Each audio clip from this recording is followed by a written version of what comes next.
Hey friends, this is Sketch Dirt and I'm Marla. I'm so glad you're here. Today we're drawing the letters U, V, and W. Okay, so to get started, I am using pencils HB, 2B, and 4B for this lesson, and then the measurements for the letters will be in the description box below. It'll just be better if I have them there, then you can look back and reference whenever you want. So to get started here, I am just roughly sketching in all the letters with my HB pencil, and I'm just doing this to basically get the positioning and kind of roughly understand where I want the position of the letters to be, because once I have this in place, I'm going to go through and I'm going to erase all of the extra lines and sketches that I don't want in there, and I'm going to take the 2B pencil and begin the definite lines and the shading for the piece. And so when I did this, I will say practice is always great when it comes to letters. For example, the W here, I practiced this quite a few times just to understand where I wanted all the pieces and the parts and how I wanted it to look for my final drawing here. So I would say for your drawings, definitely do the same thing. It's a little tough to just start on your final piece, like when you haven't practiced the letters a little bit beforehand.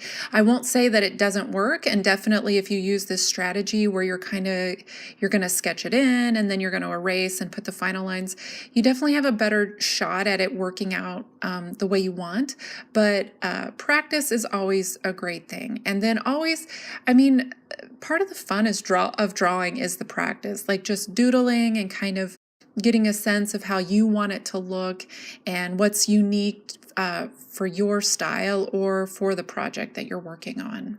So right now I'm going through and I'm erasing all those extra lines, like I said. As you can see here, I have a lot of little markings and a lot of little placeholders for where I want the lines to go, but overall there's not much left of the letters. And I'm going through now with my 2B pencil and I'm putting those definite lines in, and I'm putting the extra angles in where I want them. As you can see, when I first started drawing, I put little placeholders where I wanted those angles at the top to begin and end.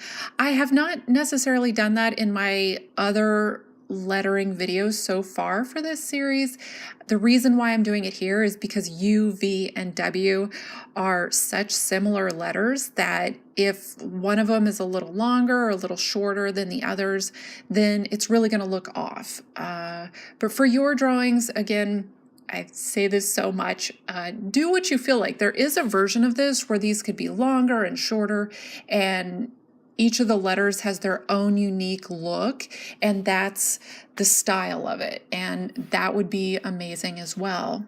So when I go through here and I start shading, basically the strategy for shading these is that the lightest or the white part of the letters comes in from the right, the medium shading and the top shading, the medium shading comes in from the top and the right side, and then the darkest shading comes from the bottom. And this is sort of the strategy that I worked out for these letters. You could really kind of work out anything, and definitely if you wanted it to be more detailed, you can put in more shades.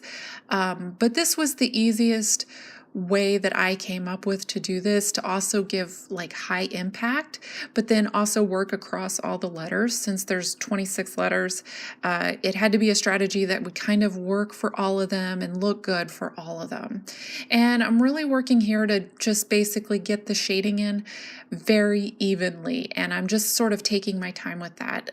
It's sped up here in the video, but the whole drawing actually took me about 30 minutes to do, and that's what it's been for all these series. When I've had like 4 letters to draw, it's been about an hour to 45 minutes, and then these letters here are about 30 minutes. And so I would say each letter in all takes about 10-15 minutes, and that's really, I'm just taking my time and drawing, and that's even without all the practice.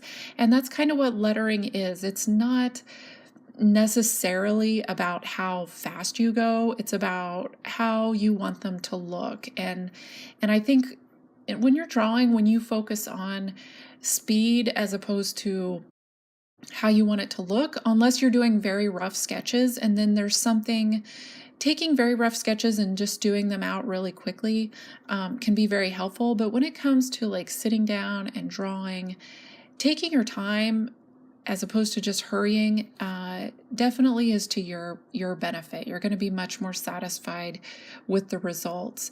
And if you find you're in a situation like I, as a professional designer, sometimes you're in a situation where you have deadlines and you have things for people that you have to get it done on time. Even at that point, I try to designate the amount of time needed to get it done as opposed to rush through it, because I found that if I can find that time and take that time, then there's very little in terms of redoing my work, which if you have to go back and redo something, that's even more time that maybe you don't have. And plus, you really want to be doing work that you're happy with and that you love, and that often comes with just taking the time and just looking at it and getting it the way you want it to look. So as you can see here, I'm getting the W in, I'm getting that darkest shading in. This letter, I referenced like the letter M, the letter A. Each of these letters at this point, like I've gone through almost the entire alphabet, so each letter at this point kind of references other letters I'd done previously in order to get that look of sameness across the entire alphabet. And I'm taking my 2B pencil and just going through and outlining everything and putting extra shading in the dark areas. And I'm doing this just so that there's higher impact for the letters. I wouldn't necessarily have to do this, but I kind of want that high impact, really kind of full volume look. I want it to look very dimensional. But if you're using paints or markers or crayons, whatever medium you're using, you could do exactly the same version of this with color. And again, I'm just going through, outlining everything, and even just like taking your time and getting the lines the way you want them here. That will definitely be helpful in getting the piece to look the way you want it to look. And that's about it. I'm almost through this entire series. I have loved doing this so much. Definitely let me know in the comments section what you'd like to see me draw. Please subscribe to my channel. And thank you so much for watching. This is Sketched Art, and I'm Marla. Bye!